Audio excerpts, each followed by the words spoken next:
بسم الله الرحمن الرحيم قل هو الله أحد الله الصمد لم يلد ولم يولد ولم يكن له كفوا أحد.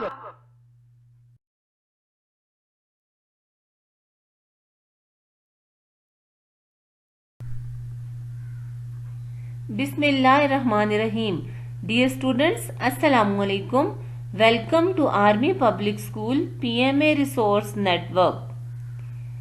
Before we start our today's subject science, don't forget to subscribe this page and click on the bell icon so that you can receive our new videos well in time. In our today's subject, we are going to discuss the topic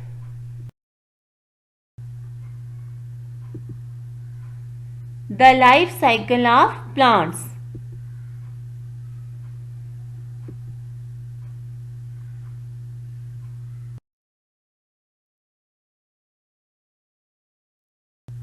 Sequence as flashed.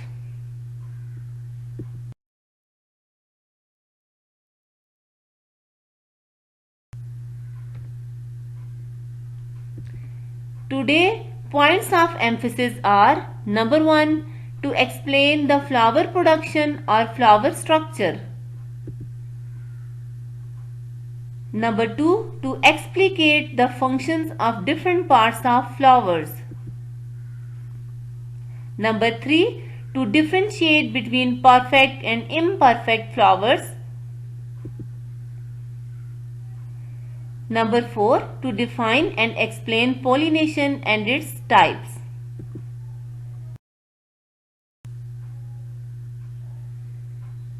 Then we will move towards its introduction.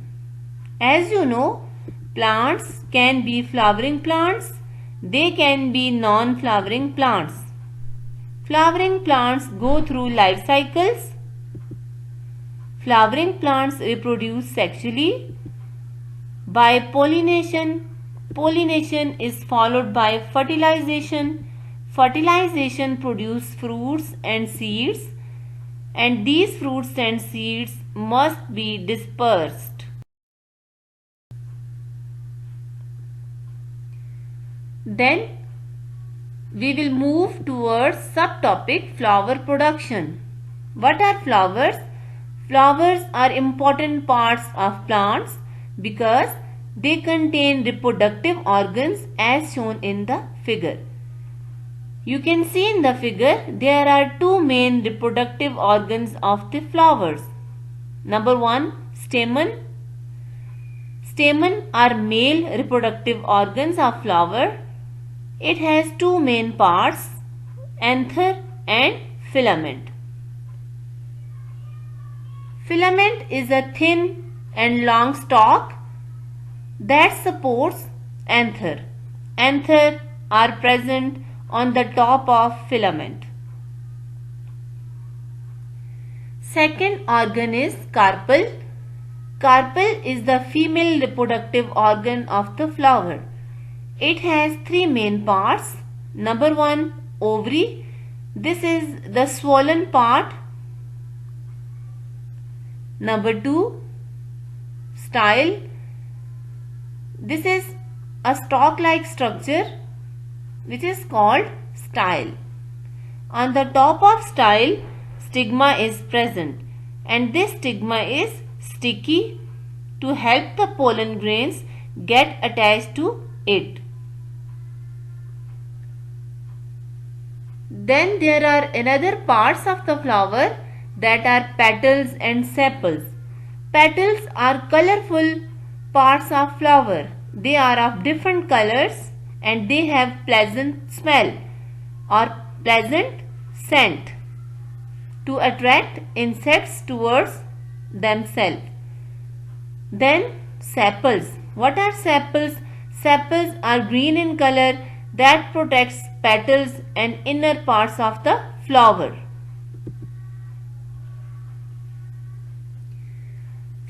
there are two types of reproductive organs. Number one, male reproductive organs that are known as stamens. It consists of two parts, that is anther and filament. And another reproductive organ is female reproductive organ that are also known as carpel or pistil. It consists of three main parts, that is ovary, style and stigma.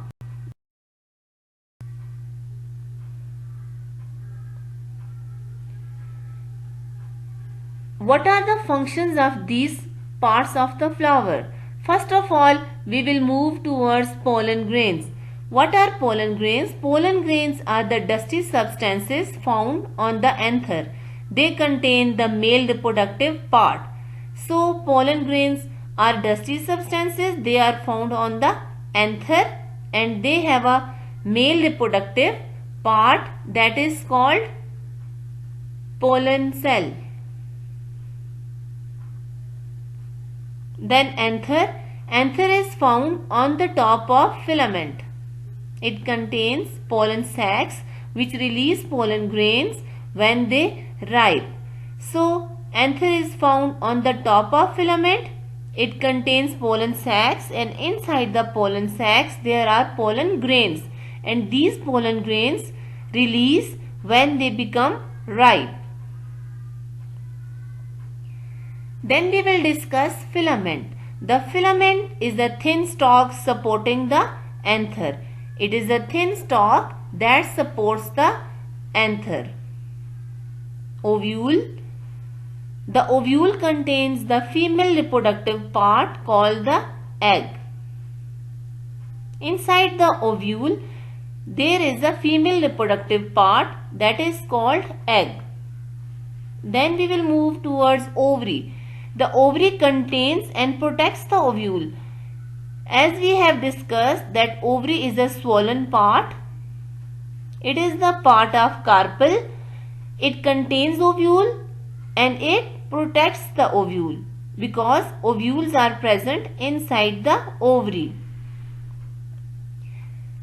This ovary becomes fruit. It means ovary will develop into fruit and ovules will develop into seeds. Petals. Petals are usually brightly colored. They are of different color. Some are scented to attract insects. The style raises the stigma to increase the flower's chances of pollination. Stigma is commonly seen in the center of flower, as stigma is the part of carpel and carpel is located in the center of flower. So, stigma is seen in the center of the flower. It is covered in a sticky substance to allow pollen grains to stick to them. So, the surface of the stigma is sticky, to which pollen grains become attached to it.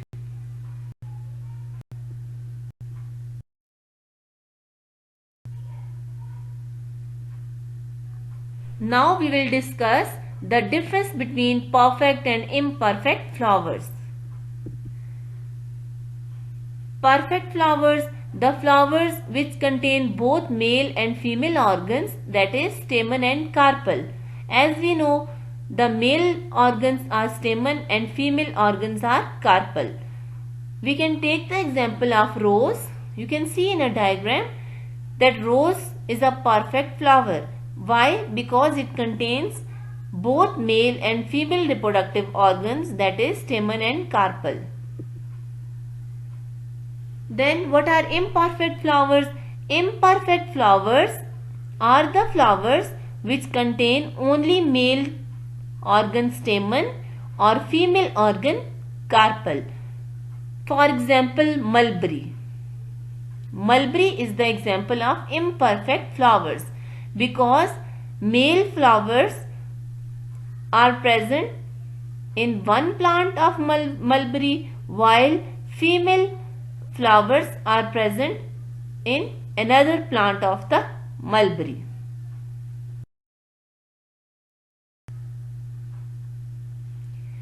Now we will define pollination. What is pollination? Pollination is the transfer of pollen grains from anther of stamen to the stigma of carpel. So pollination is the transfer of pollen grains from anther to stigma. You can see in the diagram that an insect, that is honeybee, visits a flower for its sweet nectar. What is the nectar? It is a sweet substance. Insects usually visits the flower for its sweet nectar. The flower attracts the insect with its colorful petals or pleasant scent or smell. These colorful petals and pleasant smell will attract the insects towards their self, so they move towards the flower. When the insect tries to obtain the nectar, some of the pollen grains from the flower get stuck onto the insect's body. As you can see in the diagram, pollen grains become attached to the legs of the honeybee. Then insect covered in pollen grains visits another flower to obtain more nectar. The pollen grains on its body will then be transferred to the stigma of the new flower. When this happens, we say that pollination has taken place because pollen grains are transferred from anther to the stigma.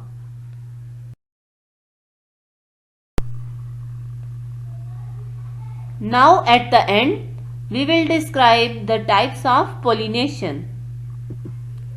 There are two types of pollination, that is self-pollination and cross-pollination. First we will discuss self-pollination. Self-pollination happens within the same flower or different flowers within the same plant, while cross-pollination happens between flowers from the different plants but of the same species. Look at the diagram. Here are two plants, plant A and plant B. For self-pollination, you have to observe plant B. These are two plants of the same species. Species mean kind. So, self-pollination happens in plant B. It may happen within the same flower as an insect, that is butterfly, visits one flower for its sweet nectar. Then pollen grains from the anther become attached to its body. Then this butterfly visits the same flower. Pollen grains from its body get transferred to the stigma of carpel. So self-pollination takes place. It may happen between two flowers of the same plant, that is plant B. First of all, a butterfly visits one flower for its sweet nectar. Then pollen grains from the anther become attached to its body. When this butterfly moves to the another flower but of the same plant, pollen grains get transferred from its body to the stigma of the second flower. So this is also the example of self-pollination. Then we will describe cross-pollination. Cross-pollination happens between flowers from different plants of the same species. These are two different plants of the same species. First of all, butterfly moves the flower of plant A for its sweet nectar. Pollen grains become attached to its body from the anther. Then this butterfly moves towards the flower of plant B. Then pollen grains get transferred from its body to the stigma of the carpel. but these are two different plants of the same species. It is must that species be same. Species mean kind. So, in this way, cross-pollination has taken place between two plants of the same species.